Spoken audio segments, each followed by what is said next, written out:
During World War I, the Russian Empire was in a state of political unrest.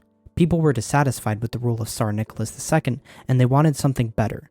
All of this boiled over one day in March of 1917. It was Women's Day, and a bunch of working-class women in the city of Petrograd were tired with the food shortages and rationing that was happening. Naturally, they started strikes, protesting against the injustice. This spread to more ears. Of course, the government didn't like this, so they sent soldiers to quell the unrest. These soldiers refused to fire on the protesters, however. They started a mutiny and joined the opposition themselves. In addition, the Russian Empire's elected legislative assembly, known as the Duma, refused to dissolve, like before, and also grew in opposition against the Tsar. As this ordeal escalated, it reached Tsar Nicholas himself. He was facing all kinds of pressure from people everywhere, and had no choice but to step down and abdicate the throne, ending the long-running Romanov dynasty.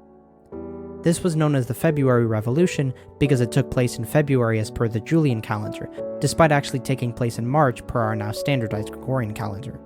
The Tsar and his family were later brutally executed by firing squad and stabbing with bayonets.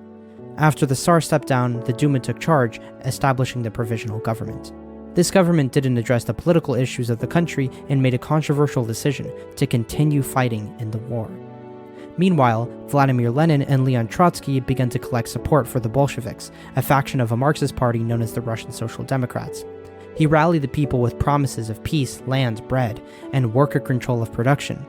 In November of the same year, the Bolsheviks stormed the Winter Palace and seized power from the provisional government, which quickly collapsed without much bloodshed.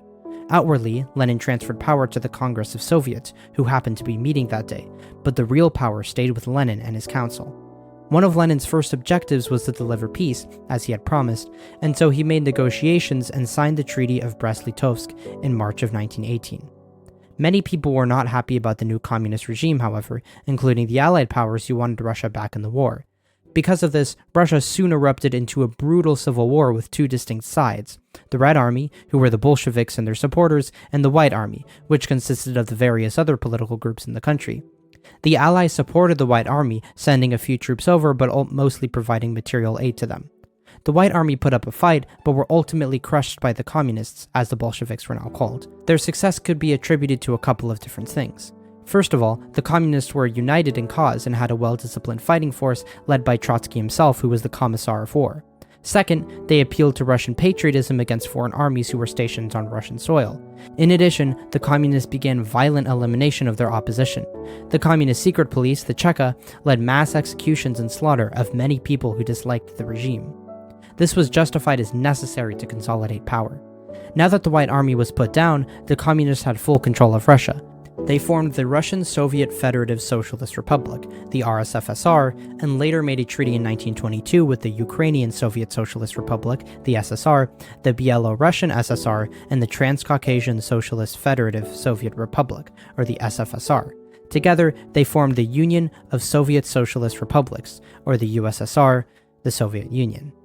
Up until now, Leon Trotsky was thought to be the next to take power after Lenin's death. Joseph Stalin, however, began to grow in popularity. He had played important background roles in the October Revolution and the Civil War, and now became more prominent than Trotsky, sliding with 4 people and taking power over them. He expelled Trotsky from the country and even had him assassinated in 1940. With no one left to challenge him, Stalin took power and became the new dictator. With Stalin in power, the Soviet Union entered a new chapter defined by dictatorship. It became a major world power that set the stage for decades of global tension.